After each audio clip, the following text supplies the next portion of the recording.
নমস্কার বন্ধুরা, কেমন আছো তোমরা সবাই? চলে এলাম তোমাদের কাছে নতুন একটি ভিডিও নিয়ে। তো আজ আমি তোমাদের সাথে শেয়ার করছি বিস্কুটের রেসিপি। তো বিস্কুটের রেসিপি আশা করি তোমরা অনেক দেখেছো। তো আমি আজকে তোমাদের সাথে শুধু বিস্কুটের রেসিপি নয়, তার সাথে শেয়ার করব অনেক ছোটোখাটো তথ্য, যেগুলো আশা করি তোমরা অন্য কোনো ভিডিওতে পাওনি। তার জন্য রিকোয়েস্ট করলো প্রথম থেকে লাস্ট পর্যন্ত পুরো ভিডিওটি দেখার জন্য। আর আমি চলে যাচ্ছি ভিডিওর মেন প্রসেসে। প্রথমেই নিয়ে নিলাম, দেখো বাটার। এটা একটা 200 গ্রামের কৌটো, তার মধ্যে আমি হাফ বাটার নিয়ে নিচ্ছি। হয়তো একটু বেশি হবে কিন্তু কম হবে না। যে বাটারটা তোমরা ইউজ করবে, তোমরা এখানে তেলও ইউজ করতে পারো। সেক্ষেত্রে তেলটা তো নর্মালি থাকে। যদি তোমরা বাটার ইউজ করো তো বাটারটা কিন্তু রুম টেম্পারেচারে রাখা বাটার হতে হবে, ফ্রিজে রাখা বাটার নিলে কিন্তু চলবে না। তারপরে নিয়ে নিচ্ছি চিনি। আমি এখানে চিনি 4 চামচের মতো চিনি আগের থেকে গুঁড়ো করে নিয়েছি। আরও একটা কথা বলে রাখি, যে যদি তোমরা চিনি যখন ইউজ করবে তখন চিনিটা কিন্তু খুব ভালো করে মিহি করে গুঁড়ো করে নিতে হবে। তো চিনিটা কিন্তু আমি 4 চামচ ইউজ করেছি, তোমরা বাড়া কমা করতে পারো, তোমাদের টেস্ট অনুযায়ী তোমরা নিতে পারো যদি তোমরা বানাও। তো তোমরা ভালো করে নোটিস করো, যত সময় যাচ্ছে আর আমি চামচ দিয়ে ফেটিয়ে নিচ্ছি, কালারটা কিন্তু চেঞ্জ হয়ে যাচ্ছে, পুরো একটা ক্রিমি স্ট্রাকচার আসছে। তো এটা কিন্তু একটা বিস্কুট বানানোর জন্য খুব ভাইটাল স্টেপ। তোমাদেরকেও এরকমভাবে ফেটিয়ে নিতে হবে। আর একটা ক্রিমি যতক্ষণ না পর্যন্ত পুরো একটা ক্রিমি স্ট্রাকচার আসছে ততক্ষণ পর্যন্ত কিন্তু এটা ফেটাতে হবে। তোমরা দেখো, নোটিস করো, আমার কিন্তু স্ট্রাকচারটা ক্রিমি স্ট্রাকচার চলে এসছে। তো এরপর আমি ইউজ করব গুঁড়ো দুধ। তো আমি একটা 10 টাকা প্যাকেটের গুঁড়ো দুধ নিয়েছি। তো তোমরা কিন্তু এটা স্কিপও করতে পারো, কিন্তু এটা দিলে একটু টেস্টটা খুব ভালো আসবে, তার জন্য আমি ইউজ করেছি। তো তারপর আমি দিয়ে নিচ্ছি নুন। নুনটা এখানে একটু ভেবে দিতে হবে, আমি অল্প ইউজ করছি। যেহেতু আমি সল্টেড বাটার নিয়েছিলাম তার জন্য নুনটা আমি সেরকমভাবেই ভেবেই দিলাম। তারপরে দিয়ে নিলাম আমি বেকিং পাউডার। তো আমি এখানে বেকিং পাউডার ইউজ করছি, বেকিং সোডা কিন্তু নয়।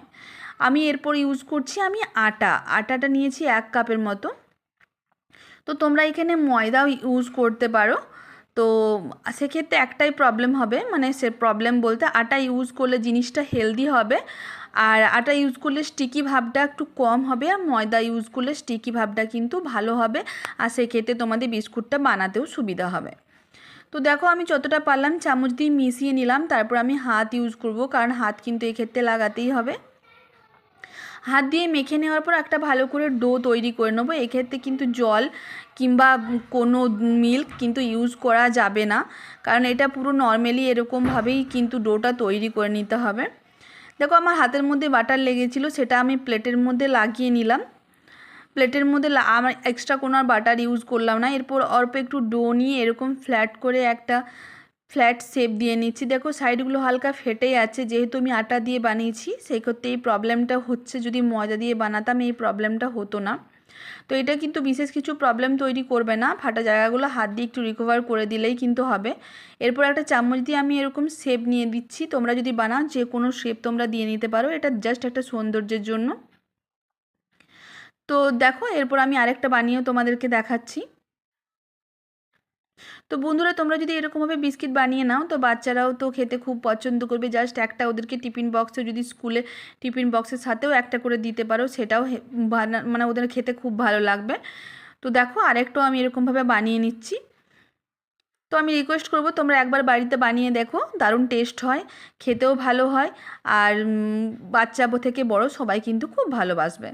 দেখো, আমার সমস্ত বিস্কিটগুলো বানিয়ে নেওয়া হয়ে গেছে। এক্ষেত্রে তোমাদেরকে বলে রাখি, তোমরা একটু ফাঁকা ফাঁকা দিয়ে যখন প্লেটের মধ্যে দেবে একটু ফাঁকা ফাঁকা দিয়ে দেবে। আমার একটু ঘন হয়ে গেছে, কারণ আমার 2টো বিস্কুট এক্সট্রা হয়ে গিয়েছিলো, তার জন্য। দেখো, আগের থেকে আমি একটা কড়াই গরম করতে দিয়ে রেখেছিলাম, তার মধ্যে কড়াইটা গরম হয়ে যাওয়ার পর নিচে একটু দেওয়া ছিল নুন। পুরো প্লেটটা বসিয়ে দিলাম। বসিয়ে দেওয়ার পর আমি 20 মিনিটের মতো অপেক্ষা করব। তো চলো ফিরে আসছি 20 মিনিট পর।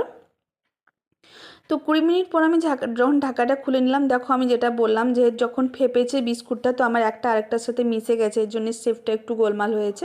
তো তোমাদেরকে বলবো যদি বানাও তো একটু ফাঁকা ফাঁকা দিয়ে বিস্কুটটা দিতে। তো দেখো, আমার বিস্কিট কিন্তু রেডি হয়ে গেছে বন্ধুরা। তো বুঝতেই পারছো কতটা অসাধারণ হয়েছে, নিচটাও কিন্তু পুড়ে যায়নি। তো যদি তোমরা বিস্কুট বানাও, এক্ষেত্রে আরেকটা কথা বলে রাখি, যখন বিস্কিটটা গরম থাকবে তখন কিন্তু নরম থাকবে, সেটা ঘাবড়ে যাওয়ার মতো কিছু নেই। তো সেক্ষেত্রে কিন্তু যত নর্মাল হয়ে যাবে বিস্কুটটা আবার কিন্তু নিজের শেপে চলে আসবে, মানে শক্ত হয়ে যাবে। তো বন্ধুরা আজকের মতো ভিডিও এখানেই, দেখা হচ্ছে পরের একটি ভিডিওতে। তোমাদের কাছে রিকোয়েস্ট রইল আমার চ্যানেলটিকে লাইক, শেয়ার এবং কমেন্ট করার জন্য, তার সাথে সাবস্ক্রাইব করার জন্য। তোমাদের একটু সাপোর্ট আমার কিন্তু নেক্সট ভিডিও বানাতে অনেকটাই সাহায্য করবে। তো বন্ধুরা ভালো থেকো, আজকের মতো এখানেই।